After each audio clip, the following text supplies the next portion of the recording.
আজ আমি এটা খতিয়ে দেখতে চাই যে তোমরা যারা চীনা শিক্ষার্থী তোমরা কেন এমন আচরণ করো।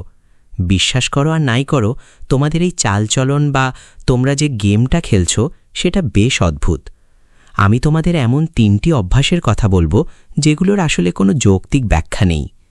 প্রথমত, তোমরা তোমাদের সময়ের একটা বিশাল অংশ ইংরেজি শিখতে ব্যয় করো। সত্যি বলতে তোমরা সম্ভবত চীনা ভাষা শেখার চেয়ে ইংরেজি শেখার পেছনেই বেশি সময় দাও। এটা বেশ অদ্ভুত।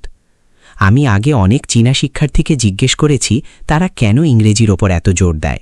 তাদের উত্তরগুলো সাধারণত এমন হয়, আমি জ্ঞান অর্জন করতে চাই, বিদেশে যেতে চাই, সবার সাথে যোগাযোগ করতে চাই, অথবা ইন্টারনেট ব্যবহার করতে চাই। এগুলো কিন্তু খুব একটা যুৎসই ব্যাখ্যা নয়। দ্বিতীয় অদ্ভুত বিষয়টা হলো, তোমরা সবাই টাকা উপার্জনের জন্য মরিয়া, বিশেষ করে আমেরিকান ডলার। আর তৃতীয়ত, তোমাদের জীবনের একমাত্র লক্ষ্য হলো কোনো পশ্চিমা দেশে পাড়ি জমানো, নির্দিষ্ট করে বললে যুক্তরাষ্ট্রে। তোমরা সবাই চাও যুক্তরাষ্ট্রে গিয়ে কলেজে পড়তে, ডিগ্রি নিতে এবং আশা করো যে সেখানেই থেকে একটা ভালো চাকরি পাবে। কিন্তু আমরা আগেও আলোচনা করেছি যে এটা অদ্ভুত, কারণ চীনে তোমাদের সামাজিক অবস্থান অনেক ওপরে। যুক্তরাষ্ট্রে গিয়ে সফল হওয়ার চেয়ে চীনে তোমাদের ভালো চাকরি পাওয়ার বা একজন সুন্দরী নারীকে বিয়ে করার সম্ভাবনা অনেক বেশি। আমেরিকায় পুরো ব্যবস্থাটাই আসলে তোমাদের প্রতিকূলে বা রিগড। তাই এই ধরনের আচরণ সত্যিই অদ্ভুত। যদি গভীরভাবে ভাবো, তোমাদের আসলে উচিত ছিল চীনা ভাষায় দক্ষতা অর্জন করা, কারণ তোমাদের পারিবারিক প্রেক্ষাপট এবং তোমাদের পরিবারগুলো চীনে যথেষ্ট সম্পদশালী ও প্রভাবশালী হওয়ার কারণে তোমরা সেখানে অনেক উঁচুতে উঠতে পারতে। চীনা ভাষায় দক্ষ হলে তোমরা নিজেদের আরও ভালোভাবে প্রকাশ করতে পারতে এবং সেখানে সম্মান ও প্রতিপত্তি পাওয়ার সম্ভাবনা অনেক বেশি থাকত। কিন্তু তার বদলে তোমরা ইংরেজি শিখছ। ইউএস ডলারের পেছনে ছোটাও অর্থহীন। তোমরা আসলে যা চাও তা হলো স্ট্যাটাস বা সামাজিক মর্যাদা। তোমরা চাও মানুষ তোমাদের সম্মান করুক, একটা মর্যাদাপূর্ণ চাকরি থাকুক, সুন্দর জীবনসঙ্গিনী থাকুক এবং অনেক সন্তান থাকুক। এটাই তোমাদের আসল চাওয়া। কিন্তু তোমরা ফোকাস করছো ইউএস ডলার জমানোর ওপর। এটা বেশ অদ্ভুত। আর শেষ যে পয়েন্টটা বললাম, ইমিগ্রেশন। তোমরা যদি যুক্তরাষ্ট্রে যাও, সেখানে গেমটা তোমাদের বিরুদ্ধে সাজানো। তোমরা যদি অনেক মেধাবীও হও, বড়জোর একজন ইঞ্জিনিয়ার বা প্রফেসর হতে পারবে, কিন্তু তোমরা সেখানে কোনো রাজনৈতিক ক্ষমতা পাবে না কিংবা কোনো বড় কোম্পানির সিইও হতে পারবে না। চীনের সেরা মেধাবীরা কেন আমেরিকা, ব্রিটেন বা কানাডায় গিয়ে সাধারণ মানুষ হয়ে থাকতে চায় তা সত্যিই রহস্যময়। পুরো গেমটাই অদ্ভুত। তাই আজকের প্রশ্ন হলো, এই গেমটা তৈরি হলো কিভাবে? আমরা কেন এই গেমটা খেলি? এর উত্তর হলো ব্রিটিশদের কারণে। ব্রিটিশ সাম্রাজ্য এই গেমটা তৈরি করেছিল, যা পরবর্তীতে আমেরিকানরা উত্তরাধিকার সূত্রে পেয়েছে। আর যেহেতু আমেরিকা এখন বিশ্বশক্তি, তাই পুরো পৃথিবী এখন এই গেমটাই খেলছে। ব্যাপারটা কি বোঝা গেল? আচ্ছা, এবার আমি একটু ইতিহাসে ফিরে যাই এবং ব্যাখ্যা করি আমরা আজকের এই অবস্থানে কিভাবে এলাম। এটা হচ্ছে স্প্যানিশ সাম্রাজ্যের মানচিত্র, যখন তারা ক্ষমতার শীর্ষে ছিল। দেখতেই পাচ্ছ, স্প্যানিশ সাম্রাজ্য প্রায় পুরো পৃথিবী জুড়ে বিস্তৃত ছিল। স্পেনের মতো একটা ছোট দেশ কিভাবে পুরো বিশ্ব শাসন করল? এখানে তোমাদের একটা বিষয় বুঝতে হবে। ইতিহাসের অধিকাংশ সময় ইউরোপ খুব দরিদ্র ছিল। সম্পদ অর্জনের জন্য তাদের সারা বিশ্বের সাথে বাণিজ্য করতে হতো, বিশেষ করে দক্ষিণ পূর্ব এশিয়া বা ইস্ট ইন্ডিজ থেকে মশলা আনার জন্য। ইতিহাসের সেই সময় প্রধান শক্তিতে ছিল মুসলিমরা। তোমরা যদি পূর্ব এশিয়ার সাথে বাণিজ্য করতে চাইতে, তবে তোমাদের মুসলিমদের এলাকার ভেতর দিয়েই যেতে হতো। স্পেনের সেই সময়কার নাম ছিল আল আন্দালুস এবং তখন এটি মুসলিম শাসনাধীন ছিল। কিন্তু পরবর্তীতে খ্রিস্টানরা স্পেন পুনর্দখল করে নেয়। তখন মুসলিমরা সিদ্ধান্ত নিল যে তারা ইউরোপীয়দের পথ আটকে দেবে, অথবা বাণিজ্য করতে চাইলে বিশাল অঙ্কের কর দিতে হবে। ফলে স্প্যানিশ এবং পর্তুগিজরা ইস্ট ইন্ডিজের মশলার খোঁজে নতুন পথ খুঁজতে বাধ্য হল। মনে রাখবে, ইতিহাসের ওই সময়ে মশলা ছিল পৃথিবীর সবচেয়ে মূল্যবান পণ্য, এমনকি সোনার চেয়েও দামি। আমি দারুচিনি, জায়ফল বা গোলমরিচের কথা বলছি। এগুলো এতটাই মূল্যবান ছিল যে যদি কেউ এক জাহাজ মশলা ইউরোপে ফিরিয়ে আনতে পারত, তবে তার কয়েক প্রজন্ম বসে খাওয়ার মতো সম্পদ হয়ে যেত। সে ইউরোপের অন্যতম ধনী ব্যক্তিতে পরিণত হতো। অগত্যা স্প্যানিশ আর পর্তুগিজরা নতুন পথ খুঁজতে বের হল। তারা আফ্রিকার পথ দিয়ে যাওয়ার চেষ্টা করল, কিন্তু সেটা ছিল কঠিন, কারণ আফ্রিকায় তখন অনেক রোগবালাই আর ভাইরাস ছিল। তাই তারা ঘুরপথে উত্তর ও দক্ষিণ আমেরিকা আবিষ্কার করে ফেলল। সেখানে গিয়ে তারা দেখল অ্যাজটেক আর ইনকাদের মতো বিশাল সাম্রাজ্য এবং প্রচুর ধনসম্পদ আগে থেকেই আছে। তারা সেগুলো দখল করে নিল এবং দক্ষিণ আমেরিকায় কলোনি স্থাপন করল। এরপর থেকে প্রচুর পরিমাণে রূপা স্পেনে আসতে শুরু করল। রাতারাতি স্পেন প্রচণ্ড ধনী হয়ে গেল। কিন্তু আমরা গত ক্লাসে আলোচনা করেছিলাম, একটি জাতি যখন অতিরিক্ত ধনী আর শক্তিশালী হয়ে যায় তখন তাদের স্বভাব বদলে যায়। আগে তারা ছিল উদ্যমী, খোলা মন আর একতাবদ্ধ, যে কারণে তারা সাম্রাজ্য করতে পেরেছিল। কিন্তু এখন এই সম্পদের কারণে তারা হয়ে গেল অহংকারী, অলস আর সংকীর্ণ মনা। স্প্যানিশরা এত সম্পদ পেয়ে গেল যে তারা নিজেরা কাজ করার আগ্রহ হারিয়ে ফেলল। তখন তারা কি করল? তারা তাদের কাজগুলো অন্য দেশগুলোকে দিয়ে করাতে শুরু করল। আর এভাবেই মূলত ইংল্যান্ড, ফ্রান্স এবং ডাচদের উত্থান শুরু হলো, যারা স্পেনকে কাপড় এবং বিলাসদ্রব্য সরবরাহ করত। ঠিক আছে, তো এই পুরো বিষয়টা কিভাবে সম্ভব হয়েছিল? প্রথম কারণটা ছিল শিল্প বা ইন্ডাস্ট্রি। স্প্যানিশরা এত বেশি ধনী হয়ে গিয়েছিল যে তারা আর কাজ করতে চাইত না, এমনকি তাদের প্রজাদেরও কাজ করার দরকার হতো না। কিন্তু তাদের তো ভালো ভালো দামি জামা কাপড় দরকার ছিল। তখন তারা ব্রিটেন, ডাচ রিপাবলিক এবং ফ্রান্সের মতো দেশগুলোকে তাদের ফ্যাক্টরি হিসাবে ব্যবহার করতে শুরু করল। অর্থাৎ জিনিসপত্র তৈরির কাজটা তারা অন্য দেশ দিয়ে করিয়ে নিতে লাগল। এটা হলো প্রথম কারণ। দ্বিতীয় কারণটা ছিল বাণিজ্য। স্প্যানিশরা বাণিজ্য করত ঠিকই, কিন্তু তারা এতটাই ধনী ছিল যে তারা ডাচদের টাকা দিয়ে হায়ার করত তাদের কাজগুলো করে দেওয়ার জন্য। বিশেষ করে ইস্ট ইন্ডিজ থেকে মশলা নিয়ে আসার মতো বিপজ্জনক কাজগুলো ডাচরাই করত, কারণ তখন জাহাজ নিয়ে সমুদ্রপথে যাওয়া ছিল অনেক ঝুঁকির ব্যাপার। পথে অসুস্থ হয়ে মারা যাওয়া বা বড় অঙ্কের আর্থিক ক্ষতির ভয় ছিল। এখন প্রশ্ন হলো, ডাচরা কেন এই ঝুঁকি নিতে রাজি হলো? কারণ ডাচরা তখন মূলত স্প্যানিশদের একটি কলোনি বা উপনিবেশ ছিল। স্প্যানিশ সাম্রাজ্যের অংশ হওয়ার কারণে তারা ডাচদের দিয়ে এসব কাজ করিয়ে নিত। এরপর তৃতীয় যে বিষয়টি ঘটেছিল তা হল জলদস্যুতা বা পাইরেসি। আমেরিকা থেকে সব রূপো জাহাজে করে স্পেনে পাঠানো হতো। ইংরেজরা তখন একটা বুদ্ধি বের করল। তারা ভাবল, আরে আমরা তো চাইলে মাঝপথেই এসব রূপো লুট করে নিতে পারি। এভাবেই পাইরেসি বা জলদস্যুতার মাধ্যমে ইংরেজরা অনেক ধনসম্পদের মালিক হয়ে গেল। সেই সময় সবচেয়ে বিখ্যাত জলদস্যু ছিলেন স্যার ফ্রান্সিস ড্রেক। তিনি সরাসরি রানী প্রথম এলিজাবেথের অধীনে কাজ করতেন। সহজ কথায় এটা ছিল রাষ্ট্রীয় মদতপুষ্ট জলদস্যুতা, যা ব্রিটেনকে খুব ধনী করে তুলেছিল। এখন এখানে একটি বড় পার্থক্য তৈরি হল। একদিকে স্প্যানিশ সাম্রাজ্য তাদের বিশাল সম্পদের কারণে অলস, সংকীর্ণ মনা এবং প্রচণ্ড অহংকারী হয়ে উঠল। আমরা একে বলি হিউব্রিস বা অতি অহংকার। অলস মানে হল তারা সব কাজ অন্যদের দিয়ে করাত।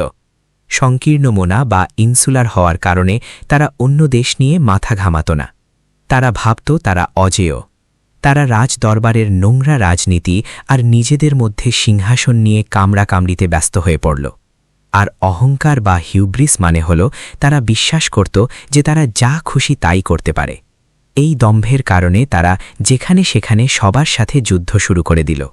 তারা নিজেদের ক্ষমতার সীমা বুঝতে পারেনি।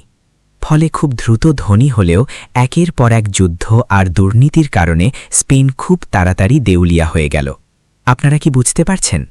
ঠিক এই সময়েই অন্যদিকে ব্রিটিশ, ডাচ এবং ফরাসিরা ধীরে ধীরে আরও বেশি পরিশ্রমী, আধুনিক এবং একটি ঐক্যবদ্ধ সমাজে পরিণত হতে লাগল। এই পার্থক্যের কারণে তাদের ধর্মেও বড় পরিবর্তন এলো। স্পেন ক্যাথলিক থেকে গেল এবং তারা ভ্যাটিকানকে নিয়ন্ত্রণ করার চেষ্টা চালিয়ে গেল। কিন্তু ব্রিটেন এবং ডাচরা নিজেদের স্পেন থেকে আলাদা করার জন্য প্রোটেস্ট্যান্ট বা ক্যালভিনিস্ট ধর্ম গ্রহণ করল। ক্যাথলিক ধর্মে সাধারণত কর্তৃপক্ষের আদেশ মেনে চলার উপর জোর দেওয়া হয়, কিন্তু প্রোটেস্ট্যান্ট বা ক্যালভিনিস্টরা কঠোর পরিশ্রম, উদ্যম এবং সম্পদ অর্জনের উপর গুরুত্ব দেয়। তবে সমস্যা ছিল একটাই, স্প্যানিশরা তখন অনেক বেশি শক্তিশালী ছিল। অন্যদিকে ফরাসিদের মধ্যে কিছু ক্যালভিনিস্ট থাকলেও বেশিরভাগই ছিল ক্যাথলিক। তাই শেষ পর্যন্ত ইংরেজ এবং ডাচরা সিদ্ধান্ত নিল যে তারা একে অপরের সাথে হাত মেলাবে বা জোট বাঁধবে। আমি আপনাদের খুব সংক্ষিপ্ত ক্যাথলিক এবং প্রোটেস্ট্যান্ট ধর্মের পার্থক্যটা দেখাতে চাই। এই যে স্প্যানিশদের দেখছেন, তারা আমেরিকা থেকে প্রচুর রূপো আহরণ করছিল। ফরাসিরাও বাণিজ্যে যুক্ত ছিল। তারা মূলত উত্তর আমেরিকা থেকে পশুর চামড়া, ফার সংগ্রহ করত, যা তখন খুব দামি শৌখিন বস্তু ছিল। কিন্তু ম্যাপে তাকালে দেখবেন, যারা আসলে আসল ব্যবসা, জাহাজ চালানো আর বাইরে সিতে জীবন বাজি রেখে নেমেছিল, তারা ছিল ব্রিটিশ আর ডাচরা। কেন? কারণ তারা তখন গরিব ছিল। আর এই কঠোর পরিশ্রমের মাধ্যমেই ডাচরা একসময় মাথাপিছু আয়ের হিসেবে বিশ্বের সবচেয়ে ধনী জাতিতে পরিণত হয়। সেখানে একটা শক্তিশালী মধ্যবিত্ত শ্রেণীর উদ্ভব ঘটে। এরপর স্বাভাবিকভাবেই স্পেন আর ডাচদের মধ্যে সংঘাত শুরু হয়, কারণ ডাচরা ছিল স্পেনের কলোনি। স্পেন চাইল ডাচদের ওপর আরও বেশি ট্যাক্স চাপাতে, আর ডাচরা চাইল তাদের স্বাধীনতা। এভাবেই ইউরোপ জুড়ে শুরু হয় 30 ইয়ার্স ওয়ার বা 30 বছরের যুদ্ধ। যদিও এটাকে ওপর ধর্মীয় যুদ্ধ বলা হয়, কিন্তু এর পেছনে আরও অনেক রাজনৈতিক কারণ ছিল। এটি ইউরোপের ইতিহাসের অন্যতম ভয়াবহ যুদ্ধ ছিল। প্রথম বিশ্বযুদ্ধের আগে এত বেশি মানুষ আর কোনো যুদ্ধে মারা যায়নি। এই যুদ্ধ ইউরোপের মানুষের মধ্যে এক ধরনের অস্থিরতা আর উদ্বেগ তৈরি করল, কারণ একদিকে যেমন প্রচুর সম্পদ তৈরি হচ্ছে, অন্যদিকে যুদ্ধও লেগেই আছে। মানুষ তখন ভাবতে শুরু করল, এই অর্জিত সম্পদ কিভাবে সুরক্ষিত রাখা যায়। ধরুন আপনি একজন সওদাগর, পূর্ব ভারত থেকে মশলাপাতি নিয়ে এসে ইউরোপে বিক্রি করে আপনি প্রচুর ধন সম্পত্তির মালিক হয়েছেন। কিন্তু সমস্যা হলো, যদি স্পেন বা ফ্রান্সের সেনাবাহিনী এসে আপনার সব কিছু লুট করে নিয়ে যায়, তবে আপনি আপনার সোনাদানা কিভাবে নিরাপদে রাখবেন? ঠিক এই জায়গা থেকেই গল্পের শুরু। এরপর যা ঘটল তা হলো, ব্রিটিশ এবং ডাচরা ওলন্দাজ একে অপরের সাথে হাত মেলালো, বা সহজ কথায় বলতে গেলে এক ধরনের বিয়ে করল। আর একেই আমরা বলি 1688 সালের গৌরবময় বিপ্লব বা গ্লোরিয়াস এভলিউশন। তো চলুন এই গৌরবময় বিপ্লব নিয়ে একটু বিস্তারিত আলোচনা করা যাক। এই বিপ্লবে যা ঘটেছিল তা হল, ব্রিটিশ অভিজাত শ্রেণী ডাচ প্রজাতন্ত্রের নেতা উইলিয়াম অফ অরেঞ্জকে আমন্ত্রণ জানায় ব্রিটেনের সিংহাসনে বসার জন্য। এখন আপনার মনে প্রশ্ন জাগতে পারে, তারা কেন এমনটা করল? কেন তারা তাদের নিজেদের রাজা জেমস দ্বিতীয়র সাথে বিশ্বাসঘাতকতা করে একজন ভিনদেশী রাজাকে সিংহাসনে বসাতে চাইল? এটা বোঝার জন্য একটা বিষয় মাথায় রাখা জরুরি। ব্রিটিশ ইতিহাসের শুরু থেকেই রাজা এবং অভিজাত শ্রেণীর মধ্যে সবসময় একটা দ্বন্দ্ব লেগেই ছিল। রাজা বনাম ধনিক শ্রেণীর এই লড়াইটা ছিল একটা নিয়মিত ঘটনা। যদিও এই বিপ্লবের উপরের কারণটা ছিল ধর্মীয়, কারণ রাজা জেমস দ্বিতীয় ছিলেন ক্যাথলিক আর ব্রিটেন ছিল প্রোটেস্ট্যান্ট দেশ, কিন্তু এর আসল কারণ ছিল ক্ষমতা। অভিজাতরা চেয়েছিল দেশের ওপর নিজেদের কর্তৃত্ব বজায় রাখতে। তো এই চুক্তির ফলে যেটা হলো, পার্লামেন্ট হয়ে গেল দেশের সর্বোচ্চ ক্ষমতার উৎস বা সভারেন স্টেট, অর্থাৎ ল্যান্ডের প্রকৃত ক্ষমতা চলে এলো পার্লামেন্টের হাতে। আর রাজা উইলিয়াম অফ অরেঞ্জ রাজি হলেন কেবল একজন নামমাত্র প্রধান বা পুতুল হয়ে থাকতে। এখান থেকেই জাতীয় সার্বভৌমত্ব বা ন্যাশনাল সভারেন্টি ধারণার জন্ম হয়। তবে মানুষ যেটা প্রায়ই এড়িয়ে যায় তা হল, এই পুরো পরিবর্তনের পেছনের আসল উদ্দেশ্য ছিল নিজেদের পুঁজি বা সম্পদ রক্ষা করা। সেই সময় ডাচদের একটা বড় সমস্যা ছিল, স্পেন বারবার তাদের দেশ আক্রমণ করত। তাই তারা বুদ্ধি করে ডাচ প্রজাতন্ত্রের সব সোনাদানা ইংল্যান্ডে সরিয়ে নিয়ে আসে। আর এরই ধারাবাহিকতায় 1694 সালে তারা প্রতিষ্ঠা করে ব্যাংক অফ ইংল্যান্ড। এই ব্যাংকের আইডিয়াটা ছিল চমৎকার। নিয়মটা হলো, আপনার সোনা ব্যাংকে জমা থাকবে এবং সেটি আপনারই থাকবে, আর এই জমার গ্যারান্টি দেবে খোদ পার্লামেন্ট। এই পয়েন্টটা খুব গুরুত্বপূর্ণ, এটা আপনাদের সারা জীবন মনে রাখতে হবে। আগেকার দিনে রাজা যদি যুদ্ধ করতে চাইতেন, তিনি সওদাগর বা ব্যাংকারদের কাছ থেকে টাকা ধার নিতেন, কিন্তু সেখানে সমস্যা ছিল 3টি। প্রথমত, রাজা যুদ্ধে হারলে টাকা ফেরত পাওয়ার সম্ভাবনা শেষ। দ্বিতীয়ত, রাজা মারা গেলে টাকা ডুবে যাওয়ার ভয়।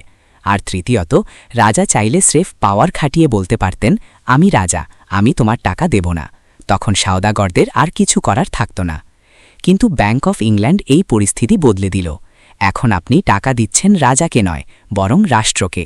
এর মানে হল, রাজা মারা গেলেও দেশের মানুষ বা রাষ্ট্র সেই দেনা শোধ করতে বাধ্য থাকবে। এতে সওদাগররা নিরাপদ বোধ করতে শুরু করল। তারা ভাবল, এখন আমি নিশ্চিন্তে ব্যাংক অফ ইংল্যান্ডে টাকা রাখতে পারি, রাষ্ট্র আমাকে টাকা ফেরত দেওয়ার গ্যারান্টি দিচ্ছে। আর ইংল্যান্ড যেহেতু একটি দ্বীপ, তাই রাজকীয় নৌবাহিনী দিয়ে তা সুরক্ষিত ছিল। ফরাসি বা স্প্যানিশদের পক্ষে ইংল্যান্ড দখল করা অসম্ভব ছিল, ফলে ইংল্যান্ড হয়ে উঠল বিনিয়োগের সবচেয়ে নিরাপদ জায়গা। এখন প্রশ্ন হল, ডাচরা কেন ইংল্যান্ডকে এত বিশ্বাস করল? সেই যুগে তো যে কেউ কাউকে ঠকাতে পারত। এটা নিশ্চিত করতে তারা কিছু কৌশল ব্যবহার করত, যেমন একে অপরের পরিবারের সাথে আত্মীয়তা করা, ধর্মীয় মিল এবং কিছু গোপন সংগঠন বা সিক্রেট সোসাইটির মাধ্যমে যোগাযোগ রাখা। এই লেনদেন সহজ করতে ফ্রিম্যাসনদের মতো সংগঠনগুলো বড় ভূমিকা রেখেছিল। ঠিক এই সময়েই তারা চুক্তি আইন বা কন্ট্রাক্ট লকে প্রাতিষ্ঠানিক রূপ দেয়। বিখ্যাত ব্রিটিশ দার্শনিক জন লক বলেছিলেন, সরকারের কাজ কি? সরকারের কাজ হল মানুষের জীবন, স্বাধীনতা এবং সম্পত্তির অলঙ্ঘনীয় অধিকার রক্ষা করা। অর্থাৎ সরকার আপনাকে 3টে গ্যারান্টি দেবে: আপনার জীবনের নিরাপত্তা, আপনার যা খুশি করার স্বাধীনতা এবং আপনার ব্যক্তিগত সম্পত্তির সুরক্ষা। পার্লামেন্ট এবং বিচার ব্যবস্থার মূল কাজই হয়ে দাঁড়ালো আপনার ব্যক্তিগত সম্পত্তি রক্ষা করা, সেই সম্পদ আপনি যেভাবেই অর্জন করেন না কেন। আপনি যদি ফরাসি হন এবং 10 লাখ মানুষকে মেরে সেই সম্পদ দখল করেন, তাতেও ইংল্যান্ডের কিছু যায় আসে না। আপনার সম্পদ মানে আপনারই। তারা বিশ্বাস করত এই ব্যক্তিগত সম্পদ হল ঈশ্বরের দান, আর ইংল্যান্ড রাষ্ট্র হিসেবে পার্লামেন্ট ও আদালতের মাধ্যমে তা রক্ষা করতে বাধ্য। বুঝতে পারছেন ব্যাপারটা? এখন ইউরোপের সব ধনী ব্যক্তি ইংল্যান্ডে বিনিয়োগ করতে উৎসাহিত হল। এভাবেই আজকের দিনের অফশোর ফিনান্সিয়াল সেন্টার ওএফসি ধারণার জন্ম হল। অনেকটা আজকের দুবাই, হংকং বা সুইজারল্যান্ডের মতো, যেখানে টাকার উৎস কি তা কেউ দেখে না, শুধু আপনার সম্পদের আইনি নিরাপত্তা নিশ্চিত করা হয়। ইংল্যান্ড এই আইডিয়ার ওপর ভিত্তি করেই নিজেদের পুরো রাষ্ট্র ব্যবস্থা গড়ে তুলেছিল। এই ব্যবস্থার সামনে প্রথম বড় চ্যালেঞ্জ বা পরীক্ষা হয়ে দাঁড়িয়েছিলেন নেপোলিয়ান, কারণ নেপোলিয়ান প্রায় পুরো ইউরোপ দখল করে নিচ্ছিলেন। ইংল্যান্ড এটা কোনোভাবেই হতে দিতে পারত না, কারণ নেপোলিয়ান ইউরোপ দখল করলে সেখানকার সমস্ত ধন সম্পদ তার নিয়ন্ত্রণে চলে যেত। তিনি ইংল্যান্ডকে অর্থনৈতিকভাবে অবরুদ্ধ করে ফেলতে পারতেন। তাই ব্রিটেন নেপোলিয়ানের বিরুদ্ধে 7টি যুদ্ধ লড়ে।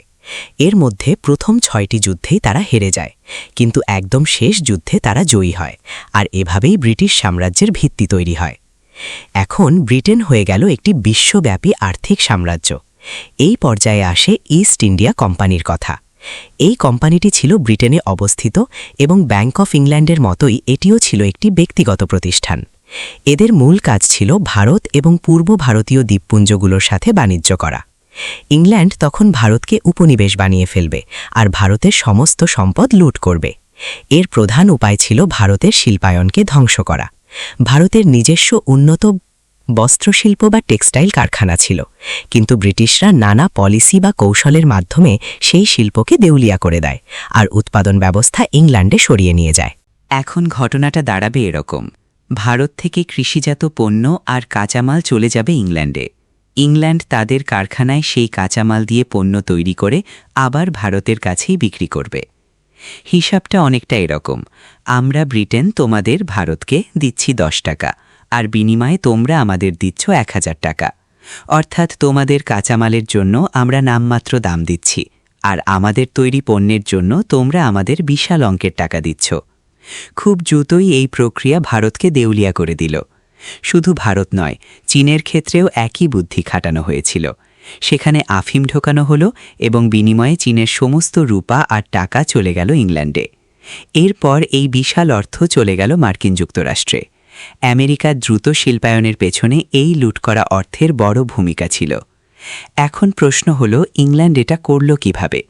ভারত বা চীনের মতো দেশগুলো কেন স্বেচ্ছায় তাদের সম্পদ এভাবে বিলিয়ে দিল? উত্তর হল, ইংল্যান্ড এমন একটা সিস্টেম বা খেলা তৈরি করেছিল যেখানে স্থানীয় প্রভাবশালী বা অভিজাত শ্রেণীকে তাদের সাথে সহযোগিতা করতে প্রলুব্ধ করা হয়েছিল। ব্রিটিশ সাম্রাজ্যের মানচিত্রের দিকে তাকালে দেখা যায় ভারত ও চীনের স্থানীয় নেতারাই ব্রিটিশদের এই লুটপাটে সাহায্য করেছিল। এখন প্রশ্ন ওঠে, স্থানীয় নেতারা কেন নিজের দেশের সাথে এমন বেইমানি করবে? কারণটা হলো, গত ক্লাসে আমরা যা আলোচনা করেছি, এই স্থানীয় নেতারা সবসময় নিজেদের মধ্যেই ক্ষমতার দ্বন্দ্বে লিপ্ত থাকত। তারা আরও বেশি ক্ষমতা চাইত। ইংল্যান্ড তাদের প্রস্তাব দিল, তোমরা যদি আমাদের সাহায্য করো তবে আমরা তোমাদের সাহায্য করব দেশের সম্পদ লুটে নিতে। আগে যদি আপনি একজন নেতা হতেন এবং যুদ্ধে হারতেন বা সাধারণ মানুষ আপনাকে অপছন্দ করত, তবে আপনার প্রাণ যাওয়া ঝুঁকি থাকত। কিন্তু এখন ব্রিটিশদের সাহায্য করলে আপনি আপনার সম্পদ আর সন্তানদের বিদেশে পাঠিয়ে নিরাপদ করতে পারবেন। ব্যাপারটা কি বুঝতে পারছেন? এখন এই এলিটরা তাদের টাকা আর সন্তানদের ব্রিটিশ সাম্রাজ্যের নিরাপদ আশ্রয়ে পাঠাতে পারছে। এটা করার জন্য কিছু সুনির্দিষ্ট মাধ্যম ছিল। প্রথমটি হল অর্থব্যবস্থা। আপনি যে শুধু আপনার পুঁজি ইংল্যান্ড বা তাদের কলোনিতে পাঠাতে পারছেন তাই নয়, তারা সেই টাকার উৎস লুকিয়ে ফেলত। একেই আমরা বলি মানি লন্ডারিং। আপনি যখন নিজের দেশের মানুষের সম্পদ চুরি করছেন, ব্রিটেন শুধু আপনাকে সেটা করতে সাহায্যই করছে না, বরং হংকং বা সিঙ্গাপুরের মতো তাদের অফশোর ফিনান্সিয়াল সেন্টারগুলোর মাধ্যমে সেই টাকার আসল পরিচয় গোপন করে দিচ্ছে। তাদের উকিলরা এমনভাবে প্রমাণ করবে যেন এই টাকা কোনো অপরাধ থেকে আসেনি, বরং রেস্টুরেন্ট বা রিয়েল এস্টেট ব্যবসা থেকে এসেছে। তারা আপনার কালো টাকা সাদা করে দেবে। এরপর সেই টাকা বিদেশে পাঠিয়ে বৈধ বিনিয়োগ হিসেবে অস্ট্রেলিয়া বা কানাডার মতো দেশে রিয়েল এস্টেটে খাটানো হবে। এই গ্লোবাল মানি লন্ডারিং সিস্টেম স্থানীয় এলিটদের দুর্নীতিগ্রস্ত হতে উৎসাহিত করত এবং তাদের সুরক্ষা দিত। দ্বিতীয় যে বিষয়টি এই ব্যবস্থাকে টিকিয়ে রেখেছিল তা হল শিক্ষা ব্যবস্থা। ভারত ও চীন দখলের পর ব্রিটিশরা চেষ্টা করেছিল ওখানকার এলিটদের মগজধোলাই করতে। তারা বড় বড় স্কুল প্রতিষ্ঠা করল। সেখানে গিয়ে আপনারা কি শিখতেন? আপনারা ইংরেজি শিখতেন। কিন্তু ইংরেজি শেখার সাথে সাথে আপনারা আসলে শিখতেন যে স্থানীয় সংস্কৃতির চেয়ে ব্রিটিশ সংস্কৃতি অনেক বেশি উন্নত। শেক্সপিয়ার, ব্রিটিশ দর্শন আর ইতিহাস পড়তে পড়তে আপনারা মনে প্রাণে বিশ্বাস করতে শুরু করতেন যে ব্রিটিশরা আমাদের চেয়ে শ্রেষ্ঠ এবং আমাদের উচিত তাদের মতো হওয়ার চেষ্টা করা। এই শিক্ষা ব্যবস্থা মেধাবীদের ওপরে ওঠার সিঁড়িও দেখাত। চীনে হয়তো একজন মেধাবী মানুষের জন্য বড় হওয়ার সুযোগ কম ছিল, কিন্তু ব্রিটিশ সিস্টেমে ঢুকলে সে অক্সফোর্ড বা কেমব্রিজে পড়ার স্কলারশিপ পেত। এমনকি হয়তো সে রোড স্কলার হওয়ার সুযোগ পেত। এই রোড স্কলারশিপ আসলে এক ধরনের গোপন সমাজের মতো। পুরো ব্রিটিশ সাম্রাজ্যের সেরা মেধাবীদের বাছাই করে অক্সফোর্ডে নিয়ে আসা হতো, যেখানে তারা একে অপরের ঘনিষ্ঠ বন্ধু হয়ে যেত। তাদের লক্ষ্যই ছিল বিশ্বজুড়ে ব্রিটিশ সাম্রাজ্যের ক্ষমতা টিকিয়ে রাখা। এটা খুব কার্যকর ছিল, কারণ আপনার নিজের দেশে হয়তো সিস্টেমটা খুব একগুঁয়ে ছিল, কিন্তু ব্রিটিশদের আনুগত্য করলে আর তাদের সংস্কৃতিকে শ্রেষ্ঠ মানলে আপনার জন্য বড় হওয়ার সুযোগ তৈরি হতো। আর এভাবেই আপনি নিজেও ব্রিটিশ সাম্রাজ্যের অংশ হয়ে যেতেন। আর ঠিক এভাবেই ব্রিটিশরা সারা বিশ্ব জয় করতে সক্ষম হয়েছিল। এর পেছনে ৩ নম্বর কারণটি ছিল তাদের নৌবাহিনী। মূলত নৌবাহিনী নিশ্চিত করেছিল যে ব্রিটেন হবে বিশ্বের শ্রেষ্ঠ সামরিক শক্তি। তারা যদি আপনাকে পছন্দ না করত, তবে সোজা এসে আপনাকে ধ্বংস করে দিয়ে যেত। বুঝতে পারছেন? আর চীনের আফিন যুদ্ধে ঠিক সেটাই ঘটেছিল। সেই সময় ব্রিটিশ নৌবাহিনীকে রুখে দেওয়ার মতো ক্ষমতা কারও ছিল না। তাহলে এই 3টি বিষয়, অর্থাৎ অর্থব্যবসা, শিক্ষা বা সফট পাওয়ার এবং ৩ নম্বরটি হল নৌবাহিনী, এই সব মিলিয়েই তৈরি হয়েছিল বিশ্বের প্রথম বিশাল এক সাম্রাজ্য। আপনারা দেখতেই পাচ্ছেন ব্রিটেন কিভাবে সারা বিশ্বে ছড়িয়ে পড়েছিল। এখন কথা হলো, ব্রিটিশ সাম্রাজ্য আজ আর নেই ঠিকই, তার জায়গা নিয়েছে আমেরিকান সাম্রাজ্য। আফিম ব্যবসাও এখন আর আগের মতো নেই, কিন্তু আমাদের জন্য যেটা বোঝা জরুরি তা হলো আসল খেলাটা আজও চলছে।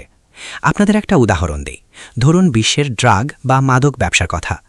এখানে আপনারা দেখতে পাচ্ছেন মাদক ব্যবসা, বিশেষ করে আমরা যদি কোকেনের কথা বলি, এটি একটি বৈশ্বিক নেটওয়ার্ক। প্রচুর পরিমাণে কোকেন কলম্বিয়া এবং দক্ষিণ আমেরিকায় উৎপাদিত হয় এবং সেখান থেকে তা সারা বিশ্বে ছড়িয়ে পড়ে। এটি অত্যন্ত উন্নত বা সফিস্টিকেটেড একটি ব্যবসায়িক ব্যবস্থা। তবে আপনাদের যেটা বুঝতে হবে তা হল, ব্রিটিশদের তৈরি করা আর্থিক এবং আইনি কাঠামো ছাড়া এই ব্যবসার কোনোটিই সম্ভব হতো না। কেন মানুষ এত ঝুঁকি নিয়ে ড্রাগ বিক্রি করছে? কারণ এতে প্রচুর লাভ। কিন্তু এই বাজার তখনই টিকে থাকতে পারে যখন একে কোনো আইনি ও আর্থিক ব্যবস্থা সুরক্ষা দেয়। মানুষ এই বিপজ্জনক ব্যবসায় তখনই অংশ নেয় যখন তারা নিশ্চিত হতে পারে যে তারা অনেক টাকা আয় করতে পারবে এবং সেই টাকা নিরাপদে রাখতে ও ব্যবহার করতে পারবে। আর এই টাকাকে সুরক্ষায় অফশোর ফিনান্সিয়াল সেন্টারগুলো। মানচিত্রের এই সবুজ চিহ্নিত এলাকাগুলো হলো এমন জায়গা যেখানে আপনি আপনার টাকা রাখতে পারেন। তারা আপনাকে জিজ্ঞেস করবে না এই টাকা কোথা থেকে এলো। তাদের এটা নিয়ে কোনো মাথা ব্যথা নেই। তারা আপনার টাকা পরিষ্কার করে দেবে, যাকে আমরা বলি মানি লন্ডারিং। তারা তাদের উন্নত আইনি ও আর্থিক ব্যবস্থা ব্যবহার করে আপনার কালো টাকাকে সাদা করে দেবে এবং আপনাকে অন্য কোথাও বিনিয়োগে সাহায্য করবে। বুঝতে পারছেন? এবার একটা মজার ব্যাপার দেখুন, বিশ্ব প্রধান প্রফশো সেন্টারগুলো কোথায়? এগুলো আছে ক্যারিবিয়ানে, পানামায়, উত্তর ইউরোপে, মধ্যপ্রাচ্যে এবং দক্ষিণ পূর্ব এশিয়ায়, যেমন হংকং, সিঙ্গাপুর বা জাপানে। খেয়াল করে দেখুন, এই এলাকাগুলোর বেশিরভাগই একসময় ব্রিটিশ সাম্রাজ্যের অংশ ছিল। অর্থাৎ ব্রিটিশ সাম্রাজ্য আজও টিকে আছে, তবে তাদের রূপ বদলেছে। আগে তারা প্রকাশ্যে সাময়িক শক্তি দিয়ে বিশ্ব শাসন করত, আর এখন তারা গোপনে আর্থিক ও আইনি মারপ্যাচে বিশ্ব নিয়ন্ত্রণ করছে। আজও এই খেলাটাই চলছে। এখন আমাকে একজন একটি চমৎকার প্রশ্ন করেছিলেন। প্রশ্নটি ছিল, হংকং বা দুবাইয়ের মতো অফশোর সেন্টারগুলো যদি এতই লাভজনক হয়, তবে সব দেশ কেন এমনটা করে না? যুক্তিটা খুব সহজ। আমরা জানি যে জুয়া, দেহ ব্যবসা, মানব পাচার বা দাসত্ব এসবই খুব লাভজনক ব্যবসা, কিন্তু সবাই কেন এগুলো করে না? কারণ এগুলো অনৈতিক। একটি সমাজ হিসেবে টিকে থাকার জন্য নৈতিকতা, স্বচ্ছতা এবং সংহতির প্রয়োজন হয়। মানুষ অনুভব করতে চায় যে তারা ভালো কিছুর অংশ, তারা কোনো মহৎ উদ্দেশ্যে কাজ করছে। কিন্তু আপনি যদি কেবল দাস প্রথা, দেহ ব্যবসা বা মানি লন্ডারিং নিয়ে মেতে থাকেন, তবে মানুষ নিজেদের নিয়ে গর্ব করতে পারবে না। উল্টো তাদের আত্মা কলুষিত হয়ে যাবে। হংকংয়ের উদাহরণটাই ধরুন। আপনারা কি কখনো হংকং গেছেন? এটি বিশ্বের অন্যতম ধনী শহর, চারদিকে শুধু কাশচুম্বী দালান। কিন্তু সেখানকার অবস্থা দেখুন, মানুষগুলো যেন ভেতর থেকে মরে গেছে। তারা নীতিহীন এবং রুচিহীন। সেখানে কোনো প্রকৃত সংস্কৃতি নেই, কোনো নৈতিকতা নেই। সত্যি বলতে জায়গাটা অসহ্য। আমি সেখানে থাকতে চাই না। আপনি যদি সেখানে থাকেন, তবে আপনার আত্মাও কলুষিত হয়ে যাবে। এটাকে আপনি একটা পৈশাচিক বা শয়তানি ব্যবস্থা বলতে পারেন। এই সিস্টেমটি শুধু খারাপই নয়, এটি মানুষের ভেতরকার শয়তানিকে উস্কে দেয়। দুর্ভাগ্যবশত আমরা আজ এই সিস্টেমের মধ্যেই বাস করছি। সবাই হয়তো বলবে এই সিস্টেমটি পৈশাচিক, কিন্তু আজ পুরো বিশ্বের ভিত্তি এর ওপর দাঁড়িয়ে আছে। একটু ভেবে দেখুন, চীন, ভারত বা মালয়েশিয়ার যত দুর্নীতির টাকা, তার সব এই জায়গাগুলোতে অফশোর সেন্টার যায়। তারপর সেই টাকা আবার কোথায় যায়? সেই টাকা যায় অস্ট্রেলিয়ায় রিয়েল এস্টেটে বিনিয়োগ করার জন্য। আপনারা কি জানেন অস্ট্রেলিয়ার সবচেয়ে বড় শিল্প কোনটি? সেটি হলো ব্যাংকিং। এর মানে হলো অস্ট্রেলিয়াও মানি লন্ডারিংয়ের সাথে জড়িত, কিন্তু তারা বিষয়টিকে এমনভাবে পরিষ্কার করে দেখায় যে সাধারণ মানুষ টেরও পায় না। একই ঘটনা কানাডা এবং আমেরিকাতেও ঘটছে। অর্থাৎ এই পুরো পৃথিবীটা চলছে তৃতীয় বিশ্বের সম্পদ চুরি করে প্রথম বিশ্বে পাচার করার মাধ্যমে। বিষয়টা মোটেও জটিল নয়, কিন্তু এর ফলে একটি বিশাল সমস্যা তৈরি হয়েছে, যাকে আমরা বলি ওভার ফিনান্সিয়ালাইজেশন, অর্থাৎ অতিরিক্ত অর্থায়ন। এর ফলে যা হয় তা হল, হাতে অতিরিক্ত টাকা চলে আসায় মানুষ দুর্নীতিগ্রস্ত, অলস, অহংকারী এবং আত্মকেন্দ্রিক হয়ে পড়ে। কানাডা, আমেরিকা, ব্রিটেন এবং অস্ট্রেলিয়ায় আজ ঠিক এটাই ঘটছে। ব্রিটিশরা এভাবেই তাদের সাম্রাজ্য গড়তে পেরেছিল। তারা ফরাসি, জার্মান এবং রাশিয়ানদের হারিয়ে দিয়েছিল, আর এটা অন্য দেশগুলোকেও এই একই নোংরা খেলা খেলতে বাধ্য করে। কারণ শর্ট টার্মে এই গেমটা আপনাকে বিশাল সুবিধা দেয়। এটাকে একটা জিরো সাম গেম হিসেবে চিন্তা করুন। ধরুন অলিম্পিকে 100 মিটার দৌড় প্রতিযোগিতা হচ্ছে। সবাই জানে ড্রাগস নেওয়া শরীরের জন্য খারাপ, 40 বছর বয়সে হার্ট অ্যাটাক হতে পারে। কিন্তু কেউ একজন ভাবল, না, আমাকে জিততেই হবে। সে ড্রাগ নিল এবং জিতে গেল। তখন অন্য অ্যাথলেটরাও দেখল যে না জিতলে তো উপায় নেই, তাই তারাও বাধ্য হয়ে একই পথ বেছে নিল। বুঝতে পারছেন? তো এটা খুবই দুর্ভাগ্যজনক একটা সিস্টেম, যে এই পথ কেবল মানুষের অশান্তি, দুর্নীতি আর অনৈতিকতার দিকেই নিয়ে যায়। কিন্তু মানুষ স্বল্পমেয়াদী প্রাপ্তি নিয়ে এত বেশি চিন্তিত যে তারা এটা থামাতে পারে না। আপনি যদি এই গেমটা না খেলেন, তবে আপনি প্রতিযোগিতা থেকে ছিটকে যাবেন। পরের চ্যাসে আমি আমেরিকান সাম্রাজ্য নিয়ে আলোচনা করব এবং দেখাবো কিভাবে তারা এই খেলায় US ডলার যুক্ত করেছে। এটা জানা জরুরি, কারণ ডলার আসার পর এই গেমটা বিশ্বব্যাপী ছড়িয়ে পড়েছে এবং খেলাটা আরও সহজ হয়ে গেছে। আমরা দেখব কিভাবে এই পুঁজিবাদ বা ক্যাপিটালিজম পুরো পৃথিবীকে জয় করেছে। কিন্তু বাস্তবতা হল, আপনি যদি অসৎ উপায় অবলম্বন করেন বা খারাপ কিছু করেন, তবে হয়তো খুব দ্রুত বা শর্ট টার্মে আপনি জিতে যাবেন, যদিও দীর্ঘমেয়াদে আপনার এবং আপনার জাতির জন্য এর ফল হবে ভয়াবহ। এটা কি পরিষ্কার? ওই যে দেখেন না, অনেক ধনী মানুষ বড়লোক হওয়ার নেশায় তারা তাদের সন্তানদের সুখ বিসর্জন দেয়, নিজেদের আনন্দ বিসর্জন দেয়। তারা মনে করে ভবিষ্যতে হয়তো এতেই সুখ আসবে, কিন্তু আসলেই আসে না। এটাই এই গেমের সবচেয়ে বড় ট্র্যাজেডি। ঠিক আছে? আর কোনো প্রশ্ন?